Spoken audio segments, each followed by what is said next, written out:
जब पूरी दुनिया सो रही थी, किसी ने उसके कान के पास झुककर धीरे से कहा, मैं आ चुकी हूं। क्या आपने कभी महसूस किया है कि कोई आपको देख रहा है, कोई जो दिखाई नहीं देता लेकिन आपकी हर बात सुनता है? कहते हैं कर्ण पिशाचिनी पहले ज्ञान देती है, फिर डर देती है और अंत में ले लेती है आपकी आत्मा।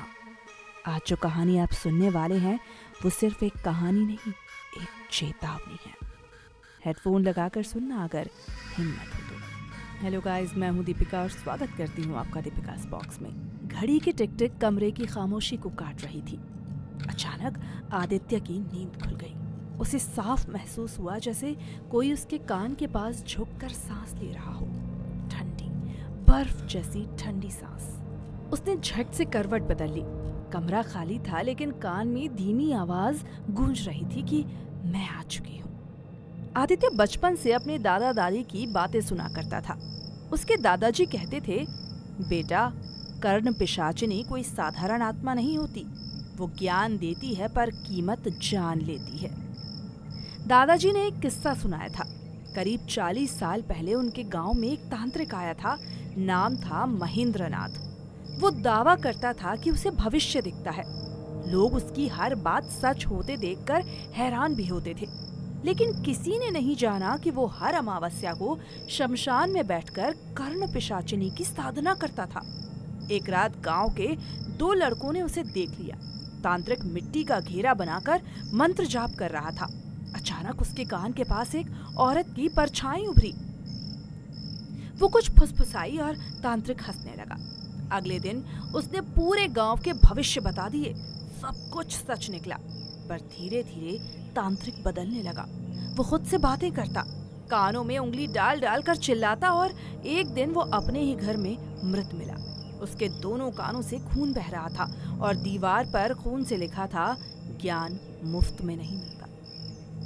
आदित्य ने उस किस्से को सिर्फ एक कहानी समझा और यही उसकी गलती थी।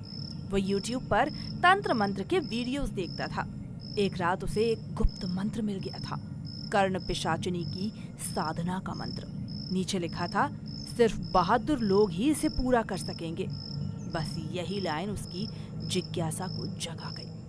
अमावस्या की रात उसने कमरे की लाइट बंद की, चारों ओर लाल धागा बांधा और एक दीपक जलाया और मंत्र पढ़ना शुरू किया। जैसे जैसे मंत्र आगे बढ़ा, कमरे में अजीब सन्नाटा छा गया। दीपक की लौ सीधी ऊपर खड़ी हो गई। हवा रुक गई। 108वां जाप पूरा होते ही उसे अपने कान में किसी औरत की धीमी हंसी सुनाई दी।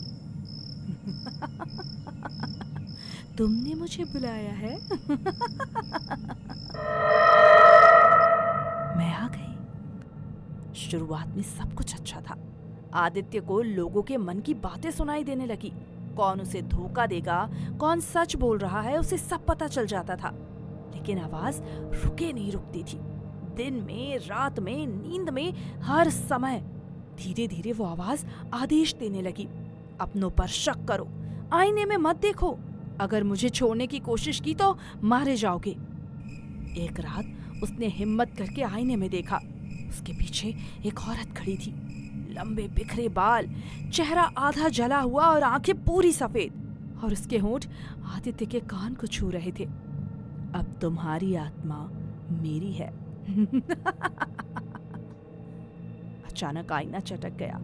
कमरे की लाइट अपने आप बंद हो गई और पड़ोसियों ने सुनी आदित्य की डरावनी चीख।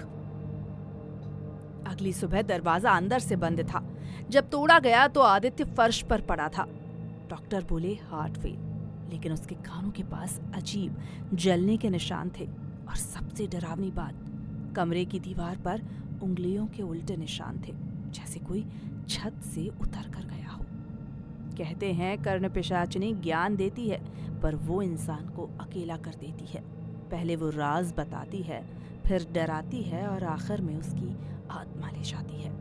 अगर कभी रात में आपको लगे कि कोई आपको आपके कान के पास धीरे से बुला रहा है, तो जवाब मत देना, क्योंकि हो सकता है वो आपका भविष्य नहीं, आपकी मौत।